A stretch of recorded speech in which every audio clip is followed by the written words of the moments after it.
بسم الله الرحمن الرحيم اقرأ باسم ربك الذي خلق خلق الإنسان من علق اقرأ وربك الأكرم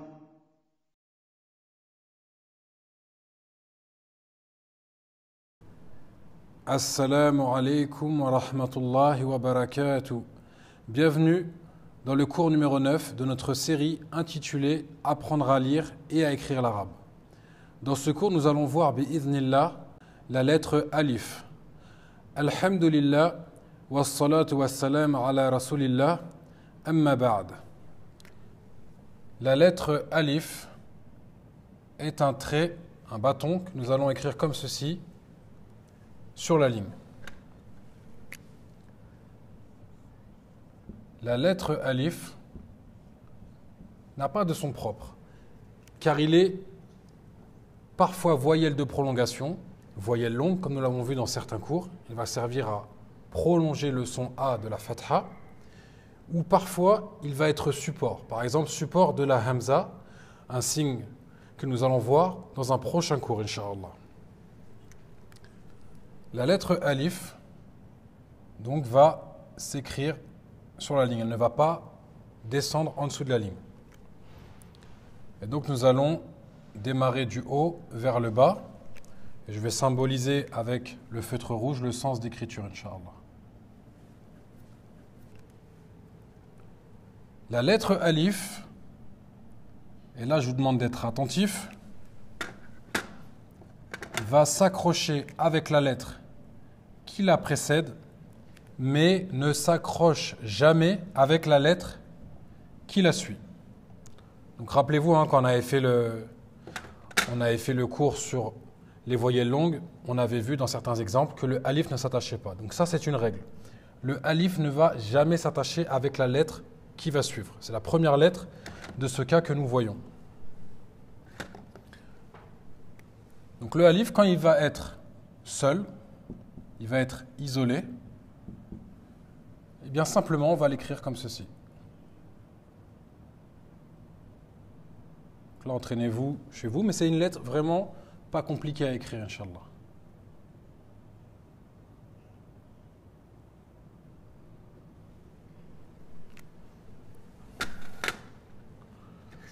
Lorsqu'elle va s'écrire au début d'un mot,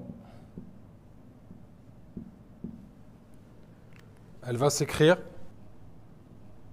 comme cela, et là du coup il n'y aura pas d'attache. Donc là je vais juste mettre une petite croix rouge, et ça c'est simplement pour symboliser qu'elle ne s'accroche pas avec la lettre qui va suivre. Donc là faites bien attention, il n'y a pas d'attache. Du coup ça va être la même forme que lorsqu'elle est seule.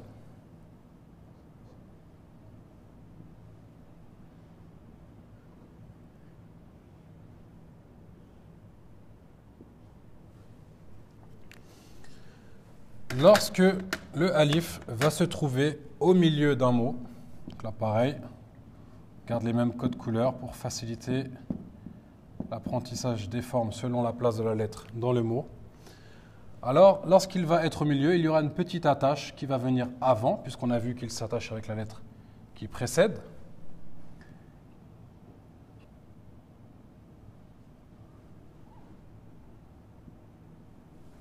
Et là, pareil, je remets la petite croix rouge pour qu'on se rappelle bien qu'il ne va pas s'attacher avec la lettre qui va suivre. C'est pour ça qu'il n'y a pas d'attache après.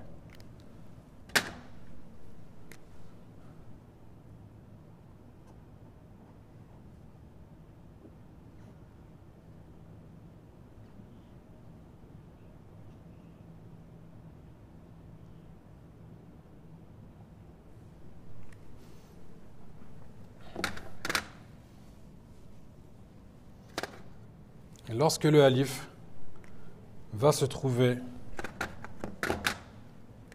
à la fin d'un mot,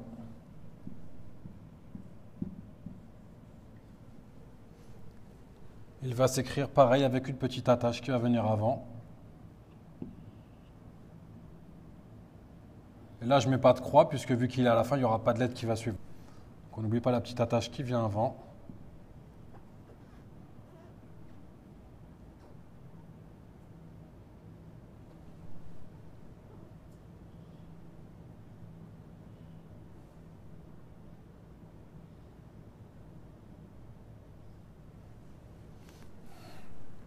Voilà pour le alif, ce n'est pas une lettre compliquée, Inch'Allah. Ce qu'il faut savoir, c'est que cette lettre est tout le temps voyelle longue ou parfois support. Elle n'est jamais consonne. Donc là, on va faire un petit exercice, Inch'Allah, pour s'entraîner à relier le alif avec certaines lettres. Nous allons relier, Inch'Allah, les lettres suivantes. La lettre B avec un alif. On aura une fatha. Quand il y a le alif, qui va être une lettre de prolongation, on aura toujours la fatha sur la lettre d'avant. La lettre T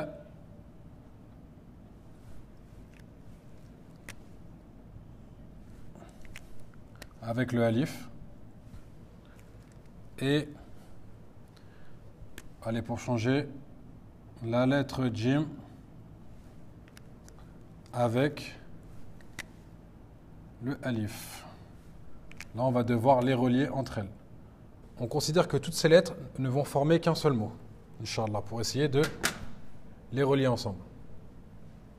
Donc là, je ne vais pas utiliser de code couleur, on va directement les écrire. Alors, la lettre bas, elle va être en position début. Position début, on n'oublie pas le point dessous. On rajoute la fatha et on va rajouter le alif. Ensuite, la lettre T, est-ce qu'on va la relier, est-ce qu'on va venir la coller au alif ou pas? On ne va pas la coller puisqu'on a vu que le alif ne s'accroche pas avec la lettre qui va suivre. Donc la lettre T, elle va être considérée une nouvelle fois au début. Puisque ici, on ne peut pas attacher, donc la lettre, forcément, elle va être considérée comme étant au début.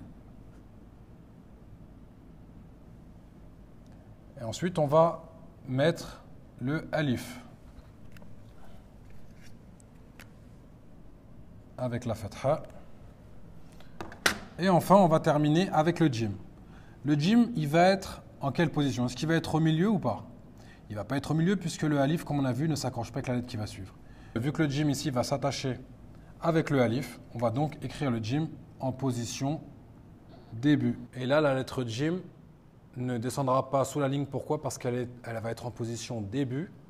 Elle va se relier au alif. On rajoute la fatha. Et voilà, on aura relié toutes nos lettres comme ça. On aura donc ba, ta, ja.